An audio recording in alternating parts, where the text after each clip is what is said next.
রাধে রাধে। ভারতে কৃষ্ণ ভক্তদের জন্য এক আদর্শ স্থান হলো বৃন্দাবন। এছাড়া এটি হিন্দুদের কাছে এক তীর্থস্থান হিসাবেও পরিচিত। এই বৃন্দাবন হলো ভালোবাসার প্রাণকেন্দ্র, কারণ এখানে শ্রীকৃষ্ণ ও রাধারানীর ভালোবাসার অনেক চিহ্ন পাওয়া গেছে। এখানকার সবচেয়ে রহস্যজনক জায়গা হলো এখানকার নিধিবন মন্দির, কারণ শোনা যায় এখানে এখনো রাতের বেলায় শ্রীকৃষ্ণের রাসলীলা দেখা যায়। আর এই রাসলীলা যারা দেখার চেষ্টা করে তার পরিণতি খুবই ভয়ানক হয়। শোনা যায় যে এক ব্যক্তি লুকিয়ে রাতের বেলায় এই নিধিবন মন্দিরে প্রবেশ করেছিল। আসুন জেনে নিই ঠিক কী হয়েছিল তার সাথে। তবে ভিডিওটি শেষ পর্যন্ত দেখার জন্য অনুরোধ রইল।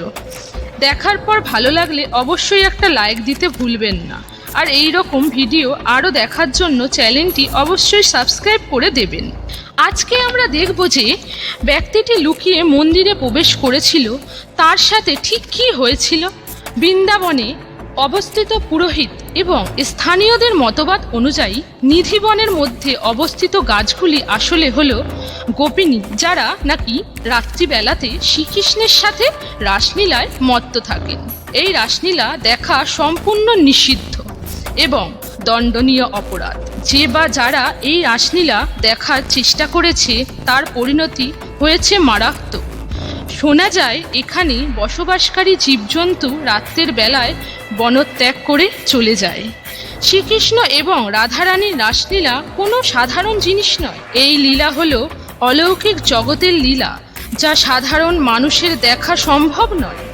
এখানে অবস্থিত সাধু সন্ন্যাসীগণ রাতের বেলায় বিভিন্ন রকমের আওয়াজ এবং নূপুরের পদধ্বনি পেয়ে থাকেন। এখনও রাতের বেলায় শ্রীকৃষ্ণের শয়নকক্ষে পান, জল ও ফুল রেখে দেওয়া হয়। যখন সকালে শয়নকক্ষে দ্বার খোলা হয় তখন দেখা যায় পান চেবানো অবস্থায়, জল খাওয়া অবস্থায় এবং ফুল ছড়িয়ে ছিটিয়ে থাকে। সন্ধ্যা আরতির পর নিধিবনে থাকা কঠোরভাবে নিষিদ্ধ। স্থানীয় সূত্রে জানা যায় একবার এক কৃষ্ণ ভক্ত সন্ধ্যার পর ওই স্থানে লুকিয়েছিল যাতে সে শ্রীকৃষ্ণের রাসলীলা দেখতে পায়। কিন্তু পরের দিন সকালে যখন মন্দিরের মূল দ্বার খোলা হয় তখন তাকে একদম অচেতন অবস্থায় দেখতে পাওয়া যায়। শোনা যায় ধীরে ধীরে ওই ব্যক্তির মানসিক অবস্থার অবনতি হয়।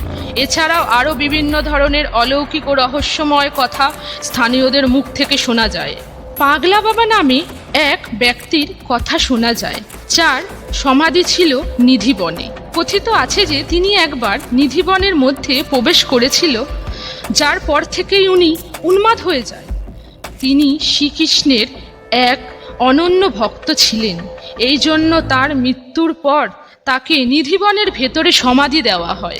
এই স্থানে এই মান্যতে রয়েছে যে নিধিবনে অঙ্কুরিত তুলসীর একটি পাতাও কেউ তার গৃহে নিয়ে যেতে পারবে না, কারণ যদি কেউ তুলসীর পাতা এইখান থেকে নিয়ে যায় তার জীবনে অনেক রকম বিপদ নেমে আসে।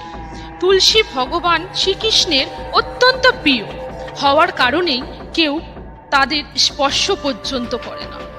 মন্দিরের পার্শ্ববর্তী যেই সব ঘর বাড়ি রয়েছে তাদের জানালা পর্যন্ত নেই, আর যাদের জানালা রয়েছে তারা সন্ধ্যা আরতির পর তাদের সমস্ত জানালা বন্ধ করে দেয়।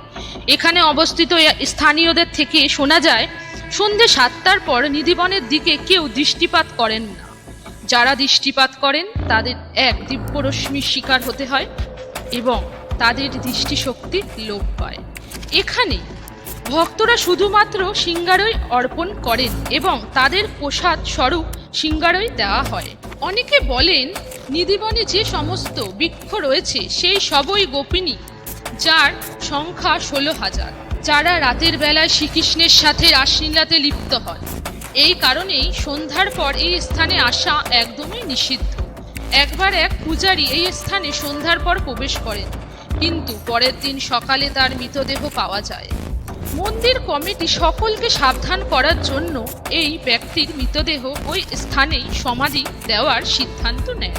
আপনাদের এই ভিডিওটির সম্পর্কে কোনো মতবাদ থাকলে কমেন্টে অবশ্যই জানাবেন।